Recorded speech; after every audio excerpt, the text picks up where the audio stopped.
Երբ մարդը չի ընդունում իր մեղքը, անկում է ապրում ոչ միայն ինքը, այլ ամբողջ շրջապատը։ Շաբաթօրյա իր ելույթում ասաց Բագրատ arczepiskopos Գալստանյանը։ Սրբազանը շեշտեց, որ անկում են ապրում մանավանդ այն մարդիկ, ովքեր պատասխանատվություն են կրում պետության համար։ Բագրատ Սրբազանը նշեց, որ ինքնարդարացման մասին շատ է խոսել, թե այն ինչպիսի աղետի է հանգեցնում մարդուն եւ ընդհանրապես մարդկային կյանքը։ Մենք տեսնում ենք,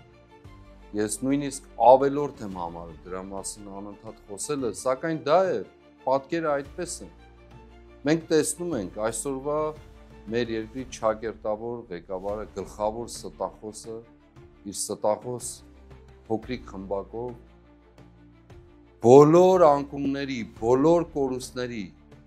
մեջ մեղադրելով բոլորին բացի իրենից։ Հնարավոր բոլոր տարբերակներով, բոլոր շերտերով, մինչև անգամ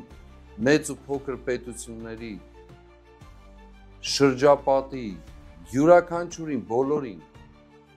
բացի իրենից ինքը մեղավոր չէ ոչինչի մեջ, ոչ մի բանի մեջ սխալական չէ, բոլորը մեղավոր են, բոլորը հանցագործ են, բոլորը սխալական են,